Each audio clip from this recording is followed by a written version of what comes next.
Hello and welcome to Flipping the Table.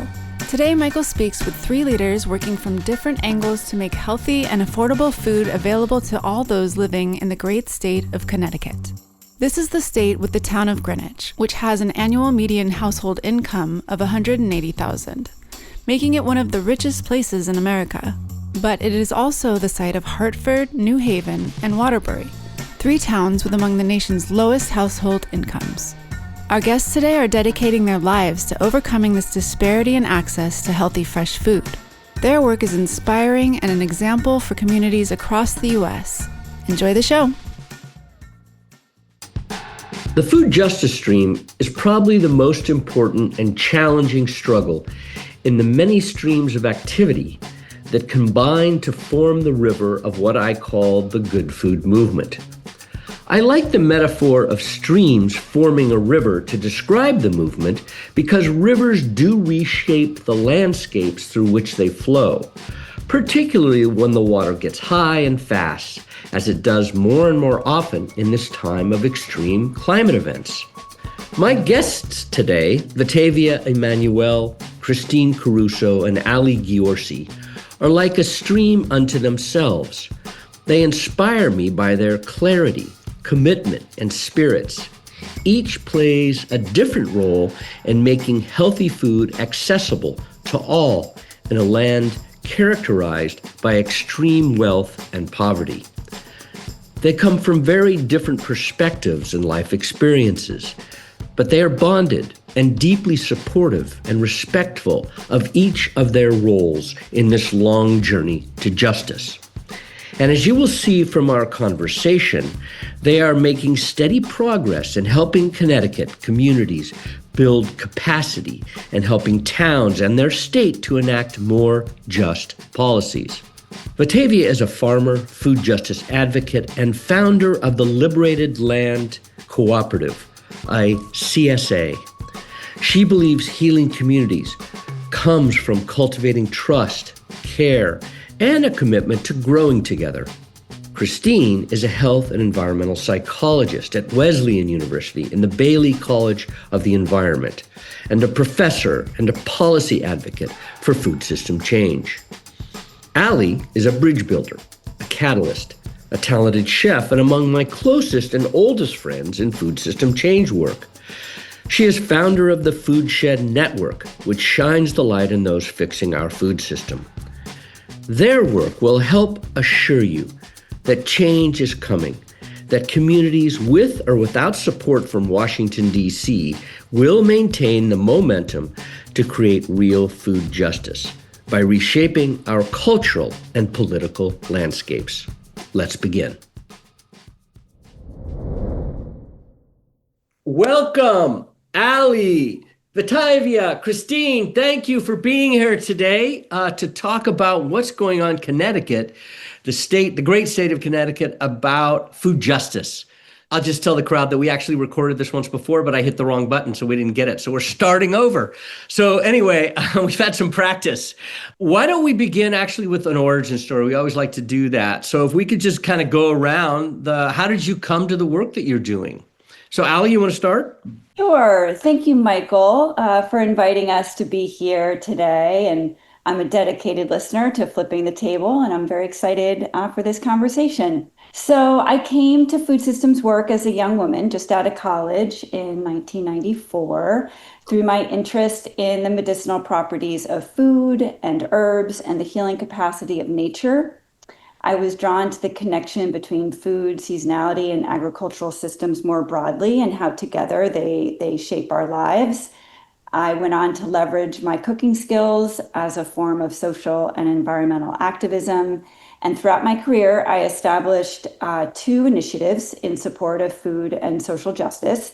In the early 2000s, I served as co-founder and chef of Savory Times in Marin County, California, and most recently as the founder and executive director of the Food Shed Network, a nonprofit focused on systemic change within the industrial food system.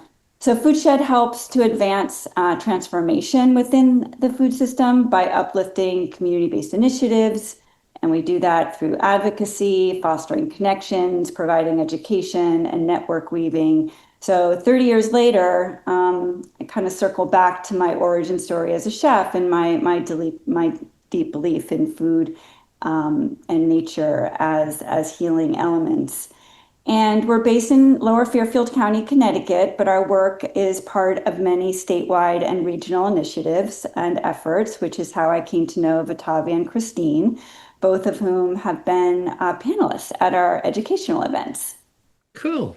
So, Otavia, go next. Why don't you say your origin story to this work? Yes, thank you so much for the opportunity to be here. I really appreciate it. So yeah, I was a teenager when I started my career in food systems change. I grew up a picky eater. My grandpa and my dad used to try to get me to eat healthy foods, and my grandpa had a garden in his backyard, but I wasn't really into it then. So when my family started a small skincare company, we decided to only focus on herbs and botanical herbs that had healing benefits to make our skincare products. And a family friend introduced us to a farm that wasn't very far from our home. And at the time, we lived in Chicago, and I was like, "There's an urban farm in Chicago? What? This doesn't even make sense. How are you farming in the inner city?" And so we went to go visit just to see it and make connections with them. And long story short, they had a youth apprenticeship farming program, and I decided to sign up for it. And so I guess it was my very first paid job, and I thought that was really exciting to grow my own food and grow food for the community. And this urban farm, shout out to Eden Place Nature Center and Farms, they were located in a very low economic neighborhood. I mean, a real food apartheid. And at the time, I didn't know all the food justice buzzwords that we use today. And so it really broke my heart to see this community not having fresh access to food, really polluted environment, and it was affecting the school age children as well. And so Michael Howard, the founder of Eden Place, he decided to do something about this. He decided to transform his community and bring fresh food access to his community. And so he gathered the community and started this community farm, and they grew everything. And so I wanted to do something about that. My community that I lived in, we had some access to fresh foods, and I just truly thought that was unfair. So at 16, I decided to end hunger. And so I went off to college to study nutrition and learn urban agriculture and also naturopathic medicine. So really reconnecting back to our traditional food ways.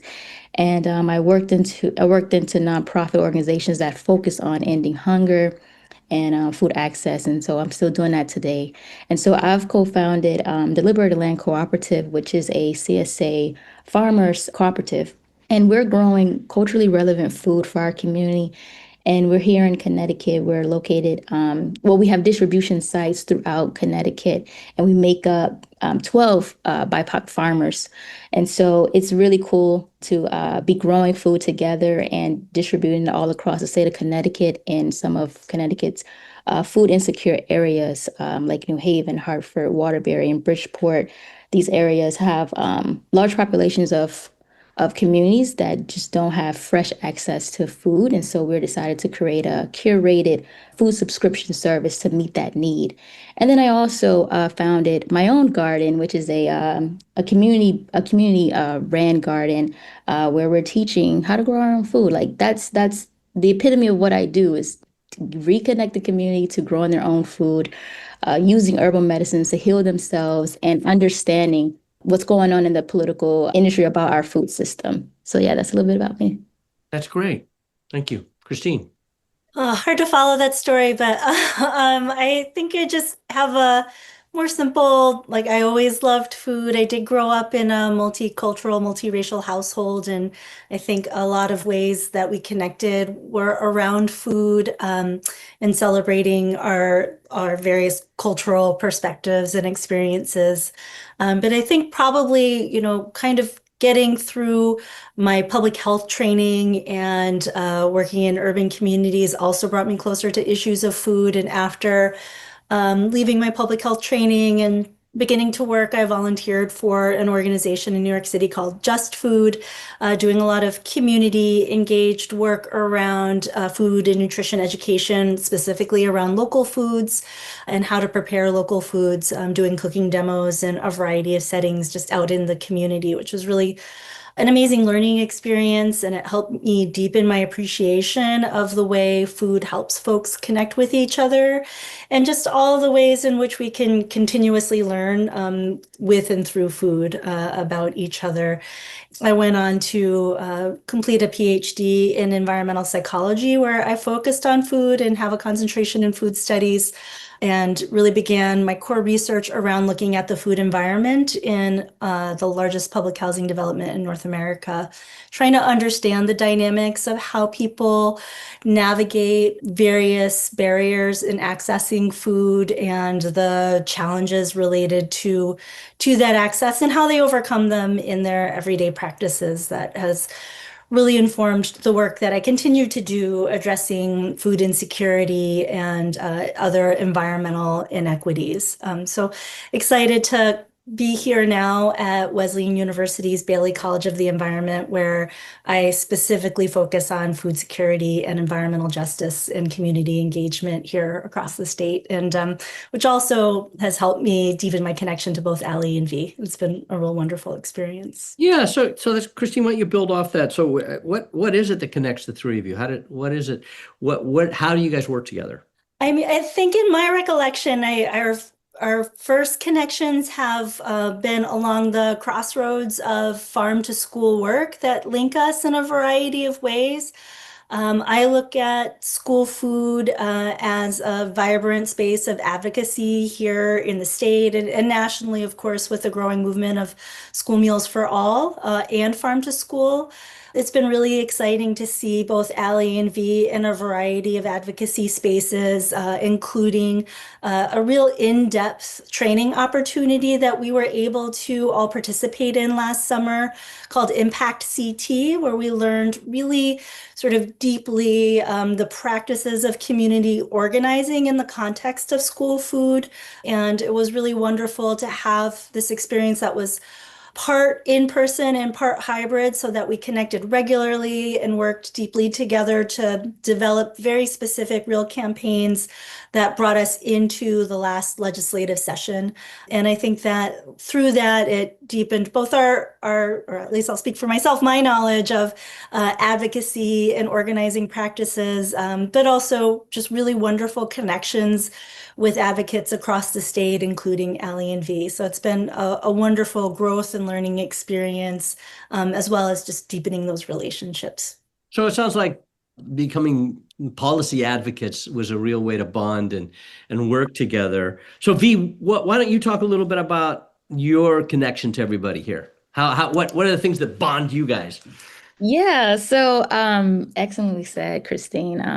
I would also like to add that we've also been able to share spaces, especially creating different workshops for the community on specific topics that affects, what we're going through here in Connecticut in terms of like land access, land justice, sovereignty. So we've been able to create workshops and panel discussions, bringing people together to see what does it look like to reimagine land access for our community? What does it look like to reimagine food access for our community? So we've also been able to have many collaborations, putting those workshops and trainings together. Okay, that's interesting. So it sounds like there's some real grassroots organizing going on, like power building, getting the message out, aligning people. So that raises the question for me, what are your perspectives on where the Connecticut food justice movement is right now? Has it made progress? Where does it need to go? What still needs to get done? And Ali, why don't you throw in here and to start?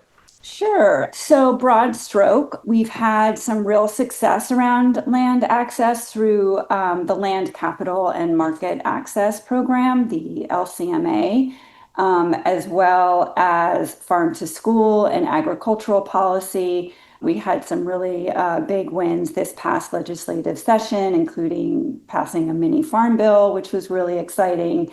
And we've also put in place a food and policy analyst thanks to our mutual friend and colleague and Reggie St. Fort Collin, who's the founder of the Sovereign Land Trust, worked really So hard on getting and advancing that.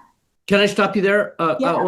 So give us a little more on what the Connecticut Farm Bill was, and then give us a little more on what a policy analyst does.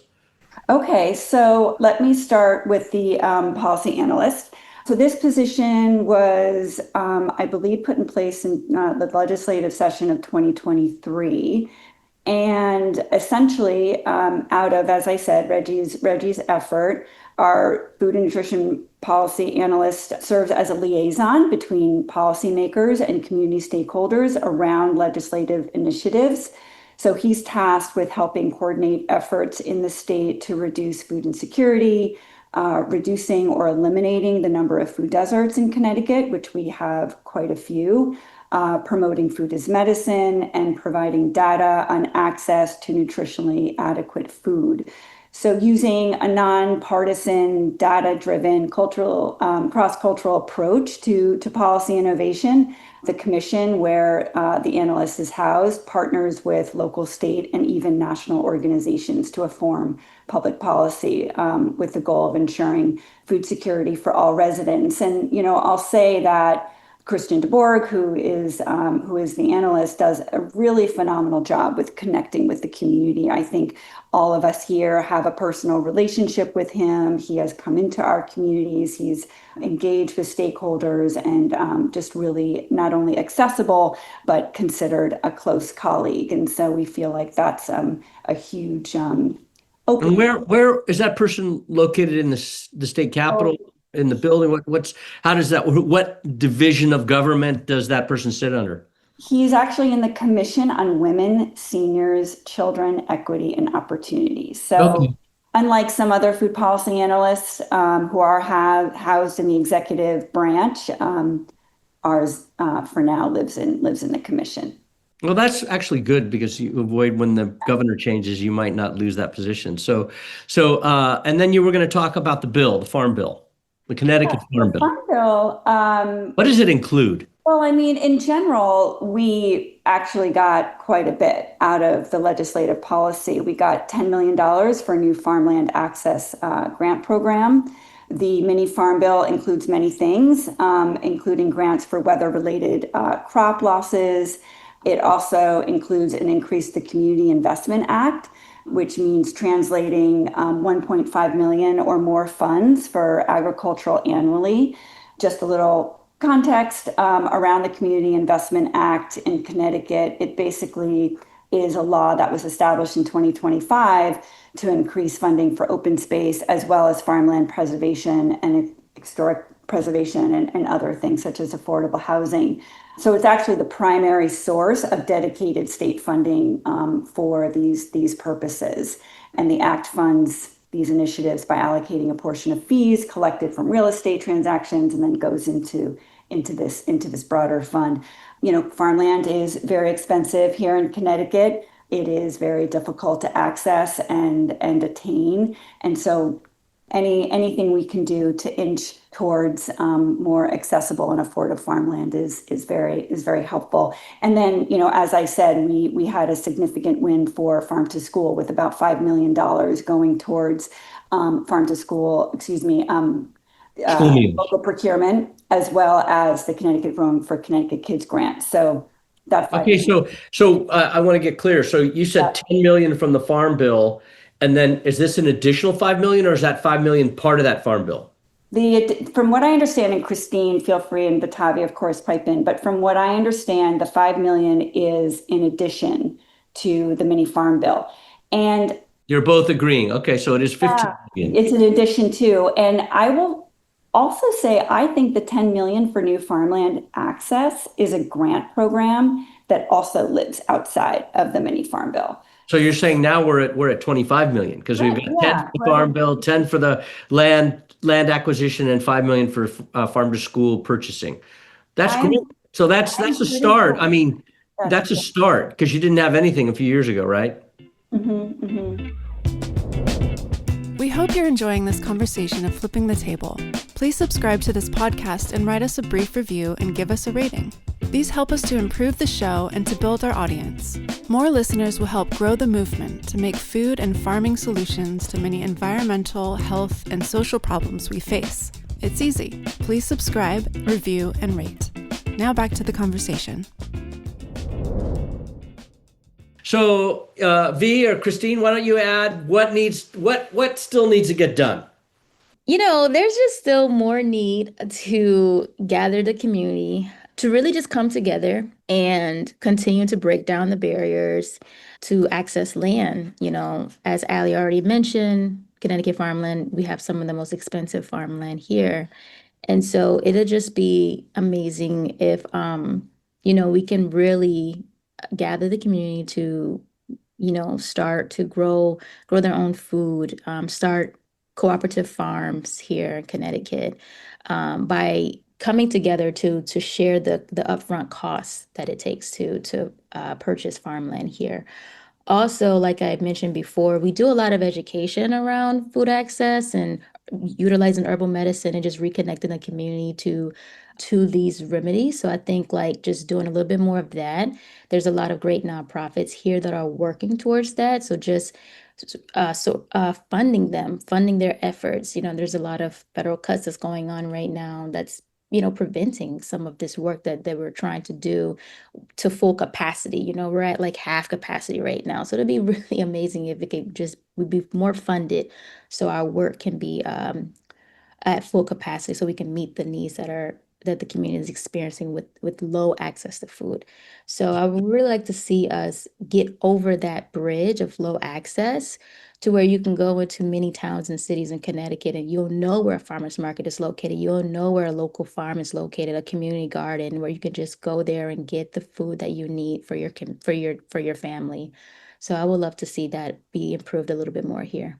Okay, so it sounds like what you're saying is that, you started by talking about getting more of the community. So it sounds like there needs to be more power building, so you get more voices, so you get more advocacy. Yes, absolutely. Because you've got that $10 million, but you've got to actually land that $10 million. So you need credible projects where the communities come together, they're throwing in some matching money perhaps, and then you're able to get these things off the ground. Did I hear you correctly there? Yes, absolutely. So more community organizers. So we need to organize the community to come together. Absolutely. And then more funding from the community for the nonprofits is the other thing I heard from what you had to say. Yeah. Yes. Okay. Christine, so what about you? What are your thoughts? Well, I applaud all of the progress that we've made, but I do want to acknowledge that we did take some steps back in terms of school meals access overall. While there is funding for farm to school, which I do think is critical in improving the quality and appeal of school meals, we lost breakfast. And one of our goals was really to maintain and strengthen that, as well as working towards school meals for all. So we're still doubling down our efforts. We recognize that school meals for all is a tide that lifts all boats. It really, again, in the face of these other federal cuts, would increase household level food security significantly. The most recent statistic I saw is that states that do have school meals for all reduce food insecurity by over 12% just through this one initiative. So I think it's critical that we continue to focus on that work and recognize that, especially, in the face of this legislation, which also presents additional barriers, the federal legislation presents additional barriers to direct certification, that kids who should have access to free school meals will be losing that access.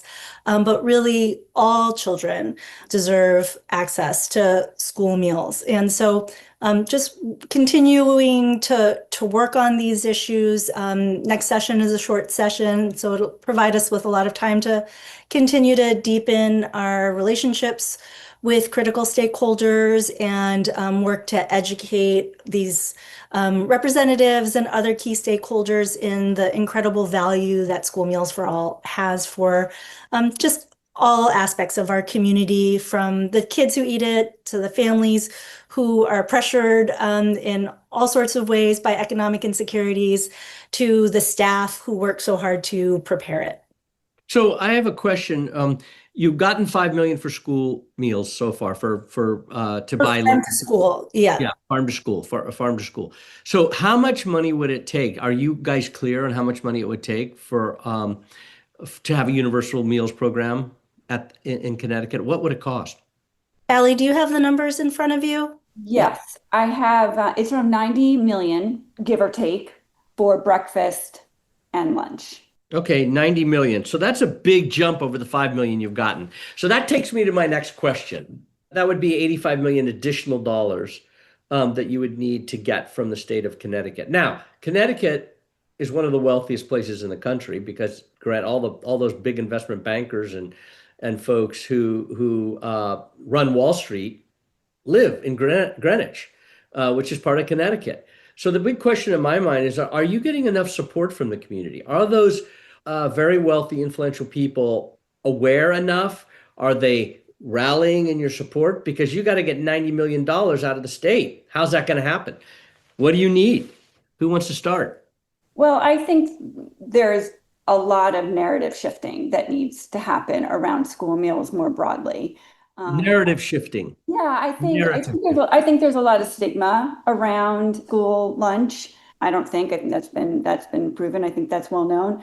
And we have some myth busting around waste, that somehow universal meals produce waste, that somehow there are not food insecure families in need within wealthy communities such as Greenwich, and therefore why feed rich communities or why feed rich kids is sort of the sentiment. So I think there's some education that needs to happen not only with our legislators, but Michael, as you say, with the community more broadly on the value of school lunch, the role that it plays. It is the second largest safety net in our country for food security after SNAP. It has a really critical role to play in developing palettes for students and for kids, for helping them understand where their food comes from, developing an appreciation for food. And I think a lot of that is lost in Hmm. translation. Uh-huh. So yeah, V or Christine, what do you think? I mean, do you have some additional thoughts around that? Or did Ali grab it? Go ahead. I think Allie did a great job of articulating it. I just want to highlight that while Connecticut is a wealthy state, it is one of extremely high economic inequality across the state. So in high income communities like Greenwich and even in lower income communities like Hartford, which as our state capital is sort of doubly burdened by a lack of taxable space since schools and other, community resources are taxed through real estate and less than half of the real estate in our capital city is taxable given that they're public state and Institutions, yeah. municipal buildings. So thinking about the ways in which inequities impact communities across the state, I think is really critical in terms of what is going to be amplified through this last reconciliation bill and how that's going to impact economic stability for community members across the state. Hmm. So, it sounds like narrative changes. There has to be some improvement in the understanding among the public of what the reality is. And right now, do you think that what's happened recently in the last, what is it, 3 weeks in DC, where the reconciliation bill basically destroyed SNAP Ed, just eliminated SNAP Ed, which has been an important institution for supporting, food as medicine programs, nutrition incentive programs, other programs that need staffing to get farmers in contact with the public. So that's been destroyed. The Farm Bill programs that really focus on small and mid-scale farmers have been cut or eliminated or are under threat. That context, do you think that will have an impact on how people perceive the challenge of providing healthy food to everyone or to as many people as possible in the state? Is that going to change the perspective and support your narrative changes that you want to see? V, why don't you start? I think the more education that we continue to have with our communities, the more support for local farming and local access to food, we'll be able to mitigate a lot of the changes that are happening right now. We just need to just stick together, like all the nonprofits, the community, and just mobilizing more community organizers. We just really need to continue to sticking together to help each other out, to stay funded, to keep the programs running at capacity, to reduce the risk that we're already experiencing. Okay. Allie or Christine, who you want to jump in? I think we need a lot more education around the impacts of our industrial food system. So I think it goes deeper than just the impacts of our current political situation. And we are supported, I would say. A lot of our institutions do support this movement. Obviously, we have Wesleyan and Yukon Extension, our Department of Ag, and we have a very strong, farmland trust. But I think as far as the general public, we have a long way to go. I think it's really critical in order to make these changes that people understand the historical context of the industrial food system, most critically chattel slavery and the genocide of indigenous peoples, and how that legacy continues to cause harm. I think that's really important. Our industrial system causes economic and health disparities, as Christine was alluding to. Obviously, climate change and biodiversity loss, there's immense health implications, and it's eroded our local economies that are no longer rooted in relationships, which is what Vetiveah has been speaking to. And so I think it's really critical for consumers and civil society to invest their attention and their resources in solutions that heal that harm. And change happens when diverse and unlikely allies come together, as Vetiveah was saying, and really take bold, creative, and expansive action to realize a shared vision for what's possible. And that means embracing the complexity and complex problems that tend not to have simple and easy solutions. And I would say that, the average person probably overlooks being a champion of a better food system because it is complicated and frankly, it's painful. And we here are passionate change makers and we're leaders in this space. And it's incumbent on us, I think, to invite people in to be bridge builders and to show them what a real generative and healing space this is. Well, you have to, I mean, obviously the two of you who have spoken so far have hope. You continue to have hope for the future. I'm in a mood right now about what's going on in the country. And I just feel like what's going to happen is a lot of people are going to get hungry again. A lot more people are going to get hungry. And what moves people? What actually moves people? So far, people are accepting what's going on. Mostly, I mean, you have some demonstrations here and there around things, but things aren't changing. So the question is, what's going to cause the change? Christine, you're an academic, but also an organizer and a person who's involved in advocacy. The universities are being attacked. I mean, I went to Columbia and I can't even believe the deal they did yesterday. They're going to give $200 million back to the government and receive 400 million. So they're giving back half the freaking money. I mean, this is like really insane to me what's going on. Do you have hope, or are you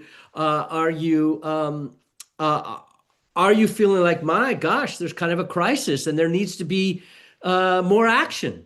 All of the above. I want to say I went to Columbia also. I'm in deeply saddened by the capitulation that we've seen over and over again. And of course, this most recent Our one. Shipman was my classmate.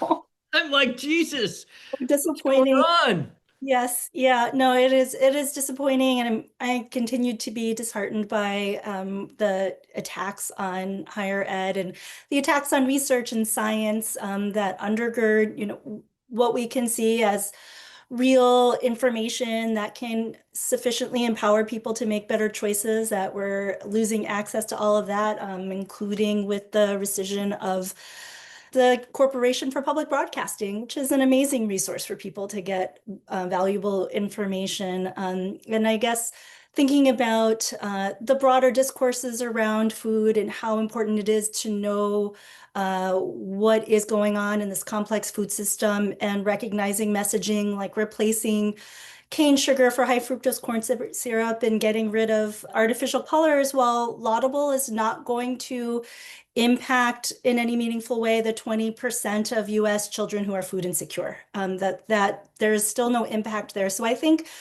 really solidifying messages, finding channels of communication, of reliable information, and really thinking about deepening our collaborations and relationships with our communities and finding ways to uplift each other's voices and deepen our knowledge, I think is really critical. So we're not distracted by a lot of the flashy messaging that's happening. And I think really just going back to what Ali is saying around narrative change, really thinking about how we're talking about the issues. When we're talking about food, we're really talking about hunger and how painful it is to be hungry or not know where your next meal is coming from or make difficult choices between paying rent and paying for groceries.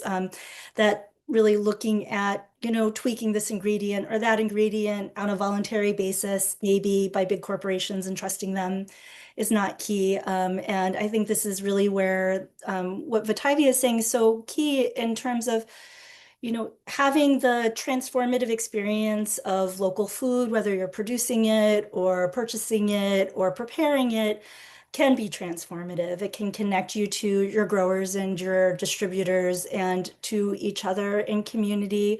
If we're able to celebrate food instead of commodifying it and recognizing its value and our own value as humans in community with each other, that continues to give me hope. I find hope at the farmers market and my CSA pickup and talking to people about their favorite recipes. I know that they can seem like small things, but sometimes revolution is baked into these small things and everyday resistances.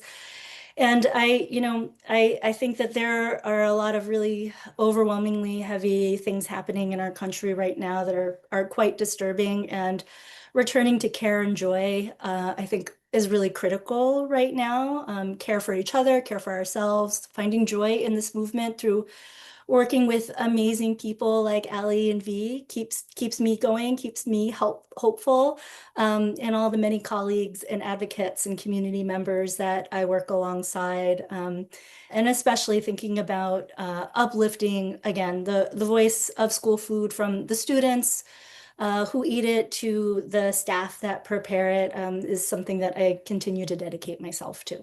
Well, what occurs to me as I think about what the three of you said today, and we're getting towards the end here, that the challenge we have in the food movement, I think a lot, trying to make the food system better, is that it is complex, as Ali mentioned, and we have a lot of lingo, as Vetiveah mentioned. We have a lot of lingo that a common person, a person who's not in the movement, doesn't understand. What we're talking about in my organization is trying to get really simple about the language, because the context is going to create more hunger, more fear, more discomfort. And as you're saying, Christine, I think this idea of responding to that crisis, that emerging crisis, or that increasing crisis, because it's already existing, but an increasing crisis, increasing challenge for us around food justice and food access, that gives an opportunity for people to create more meaningful relationships and rely on each other and rebuild the relationships that traditionally the food system had until industrialization occurred. People had connections to their community. They got their food from the community. We're going to go back to that maybe.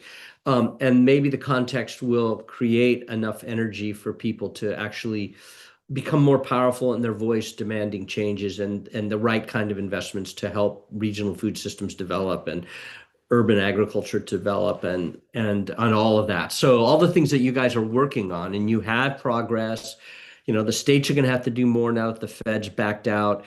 That could be really good for you all in Connecticut as you continue your campaign. So in the final section here, it'd be great to hear from each of you how our listeners can find out more about your individual organizations.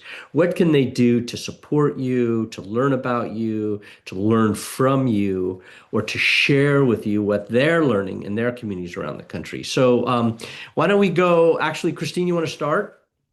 Sure, yeah, I invite folks to check us out at Wesleyan University Schumann Institute at the College of the Environment, where you'll find out more about our work on food security and environmental justice across the state, including our initiative called Rooted Solidarity that integrates a lot of work around network building in food justice in the state of Connecticut. Could you repeat the website, please?